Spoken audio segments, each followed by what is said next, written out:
Eetris on uudised ja stuudios Rohke Debelak. Reformierakonna edasine tegevus võttis eile selgemalt piirjooned ja tänaseks on selge, et erakonnal on terendamas täiesti uus funktsioon, märgib erakonna pressiteade. Pärast põhjalikke läbirääkimisi läks Reformierakond Kultuuriministeeriumi haldusalasse, kuna täidetud said kõik tingimused, et klassifitseeruda etendusasutusena. Reformierakonna eelarve kinnitatakse selle nädala jooksul ja siis saab paika ka inimestele antavate etenduste täpne arv ja edasine mängukava. Reformierakonna repertuaaris saavad olema peamiselt rahvalikud lustimängud, kuid on ka draamat ja tragöödia sugemetega kurbmänge. Igatahes saab mängukava pakkuma igale maitsele midagi ning Reformierakond jääb inimeste kõrvale ka pärast 2027. aasta Riigikogu valimisi, märgitakse teates. Haridusministeeriumis on aga põhjalikult arutatud olukorda, kus mõnes Eesti piirkonnas on terav gümnaasiumi kohtade puudus. Koole juurde teha aga pole perspektiivikas ja seega otsustati, et Juhani puukool läheb haridusministeeriumi alluvusse ja seal saavad gümnaasiumi teed alustada need Tartu ja Tartu ümbruse õpilased, kes vaatamata sellele, et õppisid 4 ja 5, siiski ühegi olemasoleva gümnaasiumi nimekirja konkursi tõttu ei pääsenud. Vaja mineva dokumentatsiooni kordajamisel osutab riik igakülgselt abi ja Juhani puukooli esimene lend lõpetab hiljemalt 2029. aastal.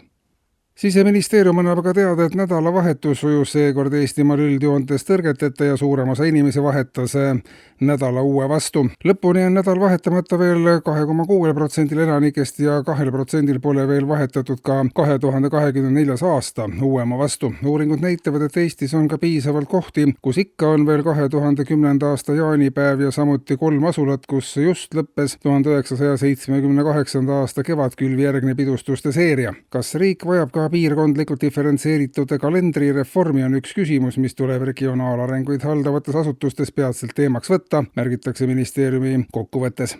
Majanduslikult kõige kasulikum on tegelemine ei tea millega, nii selgub Riigikontrolli viimasest uuringust. See on ka üheks kõige tulemuslikumaks tegevusalaks nii üksikisiku kui ettevõtte kui ka organisatsiooni tasandil. Ka teenivad Eestis tihti kõige suuremat tulu need, kes tegelevad tont teab millega või vähemalt ei oska ka nemad ise ega keegi teine seda tööd kuidagi iseloomustada. Valitsus soovitab kõikidele tööotsijatele hakata ka ei tea millega tegelema, sest see tagab tulevikus parema toimetuleku. Haridussüsteem peab lähiaastatel keskenduma just ei tea millega tegelevate inimeste väljaõpetamisele, sest praegu on viga selles, et tihti inimesed tegelevad millegagi konkreetselt ja see ongi sagedaste tagasilöökide põhjuseks.